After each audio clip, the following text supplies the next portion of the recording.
an emergency, we evacuate them immediately. Those countries, they are safe. Pastor Dennis doesn't sleep. Day and night is on. In case of any problem, we have response teams, and we have made sure we don't lose any of our missionaries. Close, I want to just celebrate. I want to invite you to celebrate this with understanding, because this is not just a graduation. That school has graduated 10 graduates, and we should eat food and clap and dress up. Kingdom of God. Somebody say amen. It's a great milestone in the what? In the kingdom. Why? Because Jesus said in Matthew 9, which I quoted, he said, the harvest is plenty, but the laborers are few. And then he said, therefore, pray to the God of the harvest, that he may send more laborers. So, this never go. Somebody say amen. Pastor Namuna, our chairman, told us one of his sons that in the school is serving in a place called Narus in South Sudan, among the Dinkas. And Pastor Namuna, I'm not so sure whether he has reached Narus among the Dinka. Maybe he's about to reach there because his son is there. So meaning, when your son is trained here, they may not look like powerful bishops and pastors, but part of the ministry they do is greater than some of the ministries do in Totoki. He's happy with us. They even call us Pastor Kam, Pastor Kam. So these guys do more ministry than Chiganda, who is in Totokidwe there. In terms of intensity. So I want you to know that we have 10 graduates, laborers, prepared for 2 years, ready to preach where you as a pastor cannot preach. Just not but with wisdom and skill. So I want us to know that this is the great kingdom milestone. Don't lose. The laborers are adding. The Lord is getting labor force for his mission. A big hand of praise. This is more than a graduation. And I think my second last point is going to go to a quote that I love. As a few, according to Jesus, and from the responses of the missions, one missionologist made a statement and said, the laborers are busy reaching themselves. The unreached are still unreached. Unreached, I mean those who have not heard the gospel, those that have not been reached. They are still unreached, because those who are reached, like us, we are busy reaching. This Sunday, we are not ready to go and reach. And this ministry, together with all of you pastors and leaders and men, and discovered our roles to play. Because I would say this, the harvest of souls, categories of people that are required to bring in the harvest. Those who go there, like these men that we have trained, they go to Sudan, they go to, and we don't only have those. According to Jesus, we also have the intercessory laborers, those who pray. The laborers are few, therefore pray. So there are those who pray. I want us to find our role to play in the harvest of the end time harvest of Jesus. Those equipping laborers are even all of us as pastors, because Ephesians 4:12 says, we as to perfect, to equip the saints, that the saints may do the work of the ministry. So all of us together must find our role to play. But not least, we have what we call the financial laborers, those who give. Our ministry here survives on as Ugandans can finance the gospel to Africa. But we can do this. And financing, you can have 1,000 shillings. That's why even before we leave this place, I want to ask everybody to look behind. We have another box is called offertory. We don't bring them in front because that's not the focus. We put them behind. So as you go, you are supporting missionaries. When they come here, we give them something from our hands. Send them every time. We lay hands upon them and send them, and they go to missions. Meaning, we can continue. We can support. Recently, you've had the challenges happen. Some of the funding from abroad is going to be regulated. We may even lose some. We want to rise up to support the missions to Africa as Africans. It takes Africa to reach Africa. The best missionaries to Africans? African. And the best funders of the gospel to Africa should be what? Should be Africans. We should rise. 1 Corinthians 15:58. Don't have to turn there. There's no time. 1 Corinthians 15:58. Be immovable, always abounding in the work of the Lord. When I read that verse, I feel like, the Holy Spirit is just washing me with that verse. Be steadfast, be immovable. Touch your neighbor and tell them, be steady. Steadfast means things are not going to be easy. Where you're going, it's tough. The harvest is plenty and tough. The reason that's why unreached people are unreached is because they are hard to reach. They are hostile, they're dangerous. And keep increasing, abound in the work of the Lord. As Pastor Ruth already told us, our labor is not in vain. The Lord will keep your families, the Lord will bless you, but there is a great reward, according to Daniel 12. That those who turn many to righteousness shall do what? Will shine as lights. Over to the MCs. Otherwise, congratulations once. Most welcome, ladies and gentlemen. God bless you.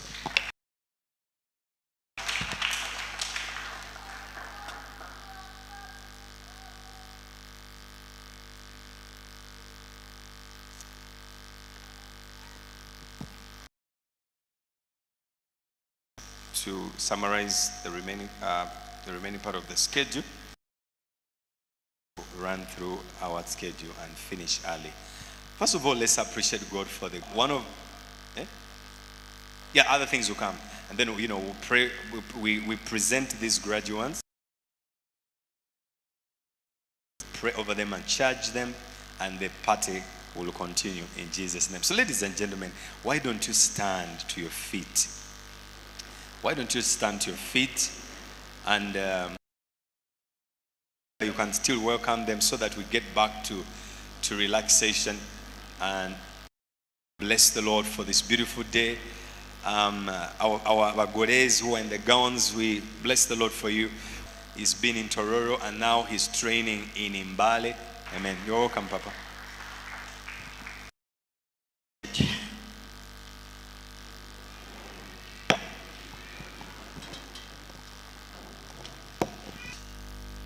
Parents, friends, beloved graduates, don't worry. I will speak like the chairman, Topef. I am also a local pastor around Tororo here, just beneath the rock. That's where I pastor the. That is Bishop Kigumba Moses. We work with Bishop Pastor Onamuna says he balanced, but mine was not balanced. I have 4 girls and 1 boy, and we are happy with that. And the boy seems to be wanting to be in charge of everything. He feels he's the man at home. So I am married, and we've been married for some years. And that's the same lady I've been seeing throughout. Friends, today, just a graduation ceremony. It's a divine commissioning.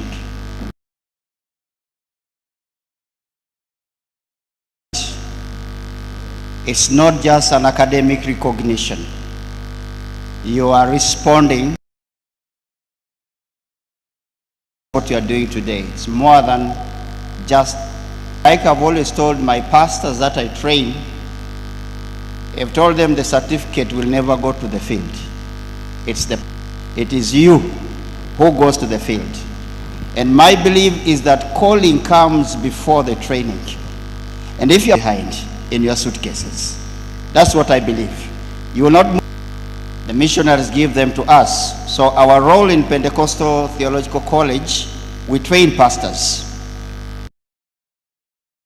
Bishop Kigumba is a member in the governing council of Pentecostal Theological College, where I happen to work as the academic dean.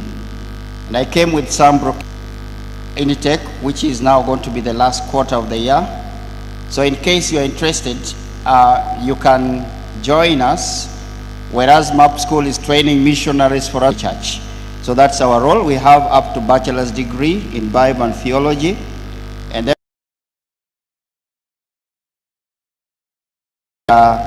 their business courses, and also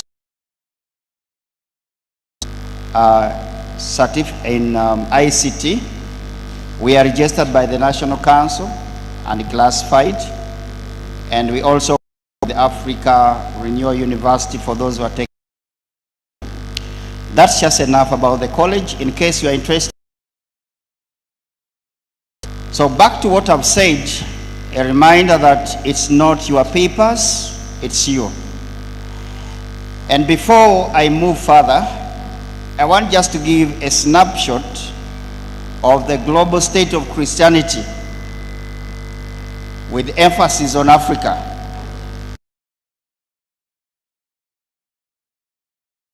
And Pastor Giganda also mentioned that about across Europe, I think you could have read, and they are now cinema halls.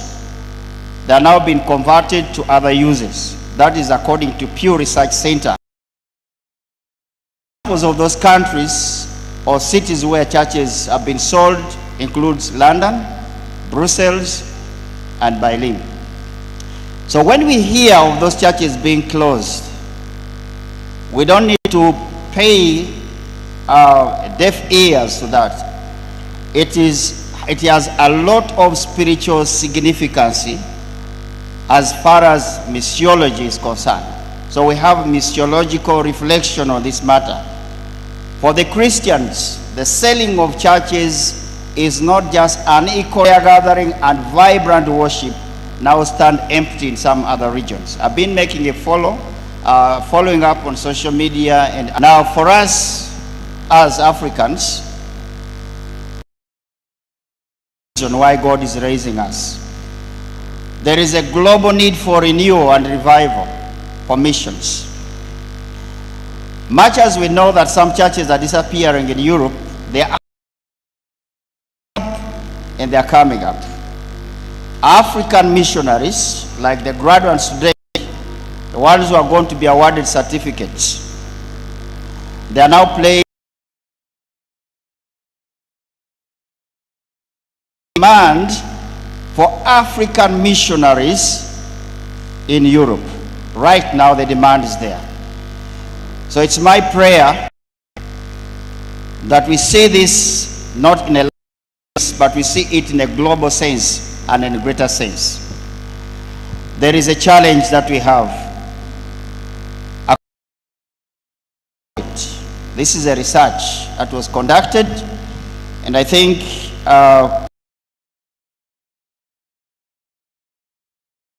over 7,000 unreached groups in the world, or tribes. These are people who have not been reached with. And to my graduates, you are going to be part of this mission. Use the number to reduce the statistics of 4% to certain percentage.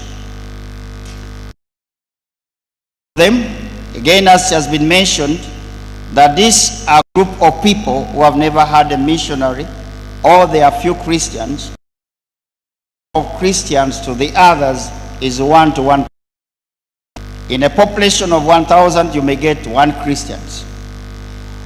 And many have little or no access to churches or Bibles or missionaries, or they have nothing to do with Christian teachings. It's your role as the people who are going to be graduated today to make up your mind. It's also possible to graduate from here, take another direction. And I'll keep on reminding you, one thing to get a paper and the other thing to go to the field. In India alone, there are over 2,000 unreached people groups.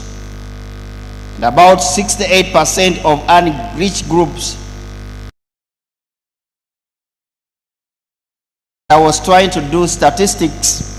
I found out that in a country called 100% Islam. Then a country like Algeria, which is in Africa, It's 98% Islam. It has about 68% of it include the Muslims, the Hindus, the Buddhists. All these have no church, no pastor, and in some cases they don't have Bibles.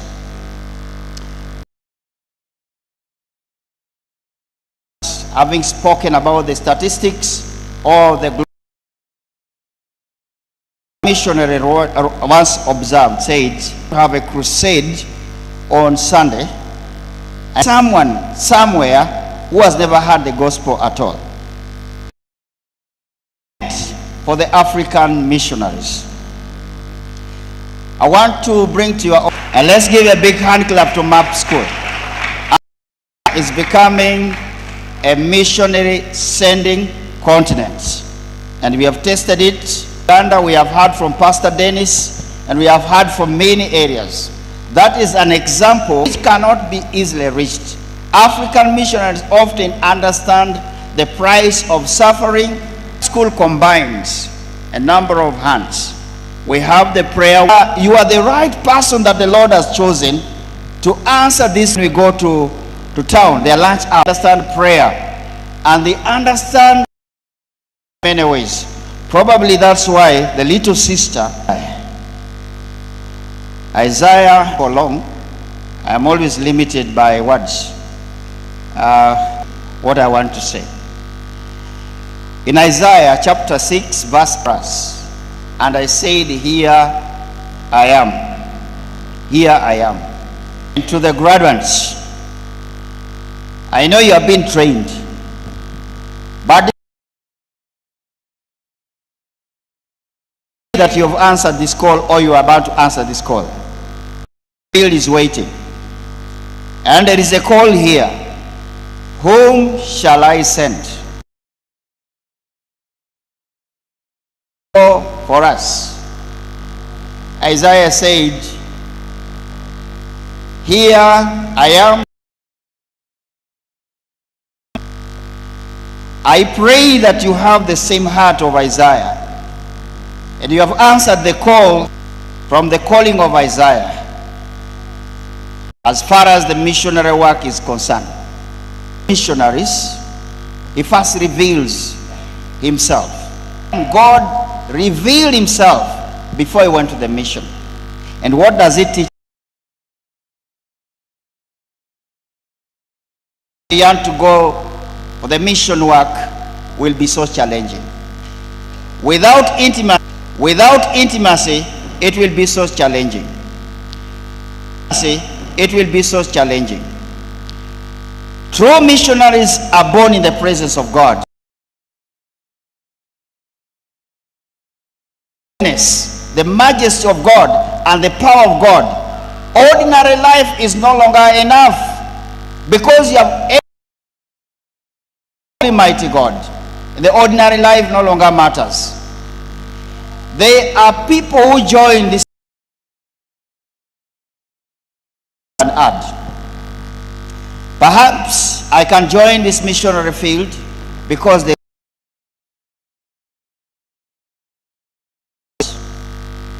I can also join because there are incentives that comes with missionary. That is excellent. But the point is, even if there is an opportunity and learning to us, we shall give up and then run away. Like Isaiah, every missionary must first have a personal encounter with God. Personal encounter. A man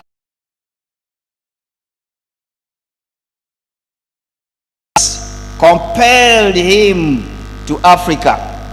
It's the love of Christ that compelled him to Africa, because he had first encountered the greatness of God. And I love talking about this man. We are told and he faced many challenges, including sicknesses, properties. Mission is not just move on because there is an excitement. When I reach there, I will get a challenge. But if we have a vision like we have, like